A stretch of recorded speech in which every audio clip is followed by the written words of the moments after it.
Aula 13. Como acontece a invasão e defaces em websites. Neste vídeo falarei um pouco sobre a desfiguração de sites, ou o famoso deface.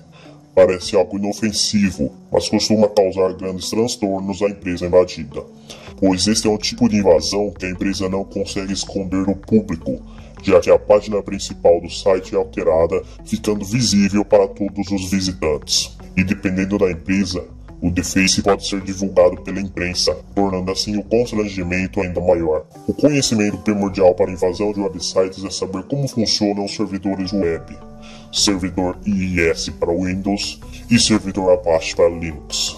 Esses são os servidores mais comuns, mas claro que você pode se deparar com outros. O deface pode ser realizado de várias maneiras, mas todas essas maneiras exigem conhecimentos de invasão. A desfiguração mais fácil ocorre quando você descobre a senha do painel administrativo do site, ainda mais atualmente, onde muitos sites utilizam o sistema WordPress, onde você consegue facilmente encontrar o painel de administração.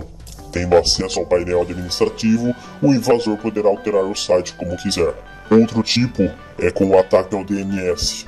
Vale lembrar que DNS é um computador que transforma o nome do site no IP onde ele está hospedado. Se o invasor conseguir comprometer a tabela que informa onde cada site está hospedado, ele pode fazer com que os visitantes do site sejam levados a um destino diferente.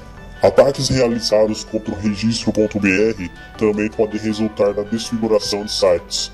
Todo site terminado em .br são sites que estão registrados no registro.br. O registro.br é o departamento responsável pelas atividades de registro e manutenção dos nomes de domínios que usam o .br. É utilizado usuário e senha para acessar o registro.br. Se o invasor conseguir acessar a conta de algum site registrado, ele conseguirá alterar as configurações de DNS e direcionar o site para outro local. E muitas vezes o mesmo usuário tem em sua conta vários sites registrados, podendo assim alterar o destino de cada um deles.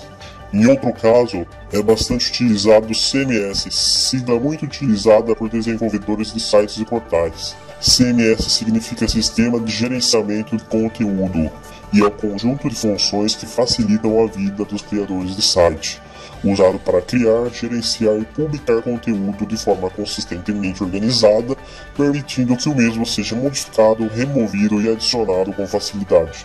O invasor pode ter acesso ao sistema CMS explorando falhas recentemente divulgadas, explorando versões antigas, explorando a área de login, até mesmo usando força bruta, e também fazendo ataques ao banco de dados do CMS.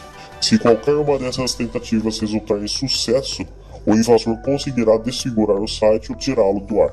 Se o invasor optar por direcionar o ataque diretamente no servidor web, seja o IIS do Windows ou Apache do Linux, e caso obtenha êxito no ataque, o Rakudão poderá modificar todos os sites hospedados no servidor. A depender do servidor, esse número pode chegar até 1000 sites no mesmo servidor, e isso pode ser considerado uma desfiguração em massa. Uma coisa interessante é que os invasores registram esses sites desfigurados em mirrors, ou espelhos em português.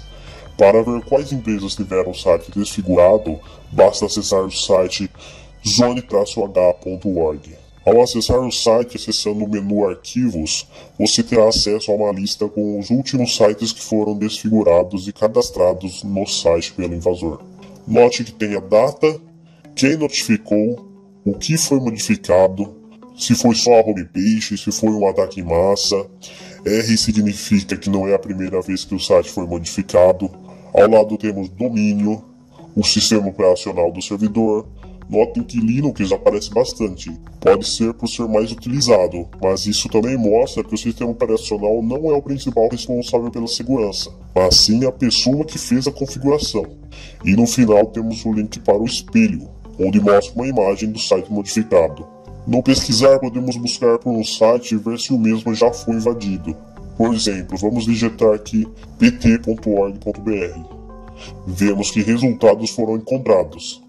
É só acessar um dos links para ver o que foi modificado e todas as outras informações. Além desses sites, existem outros que também armazenam espelhos de sites invadidos, mas podemos considerar esse como o mais usado.